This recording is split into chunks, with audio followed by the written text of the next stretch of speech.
ஒரு கிராமத்துல யார் அறிவாளின்னு ஒரு போட்டி நடந்துச்சு. இளைய தலைமுறை தான் அறிவாளிகள்னு இளைஞர்கள் சொல்ல, வயதில் பெரியவர்கள் தான் அறிவாளிகள்னு பெரியவங்க சொன்னாங்க. சரி, யார் அறிவாளிகள்னு பார்க்க 2 பேருக்கும் ஒரு செடியை கொடுத்து 1 மாசம் டைமும் கொடுத்தாங்க. இந்த செடியை யார் நல்லா வளர்க்குறாங்கன்னு பார்க்கலாம்னு சொன்னாங்க. இளைஞன் செடியை நல்ல இடமா பார்த்து தோண்டி நட்டு வச்சு நீரும் உரமும் டெய்லி தெளிச்சு வளர்த்தான். ஆனா பெரியவர் நட்டு வச்சதோட சரி, தண்ணீரும் ஊற்றல, உரமும் போடல.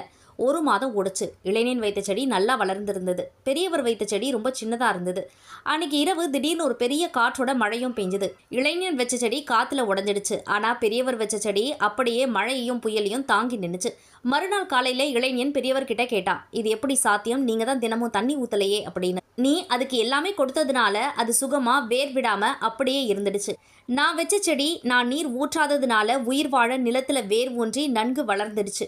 இன்றைய இளைஞர்கள் வாழ்க்கையும் அப்படித்தான்னு சொன்னாரு. மறக்காம இது போல நிறைய ஸ்டோரிஸ் கேட்க நம்ம சேனலை சப்ஸ்கிரைப் பண்ணிக்கோங்க.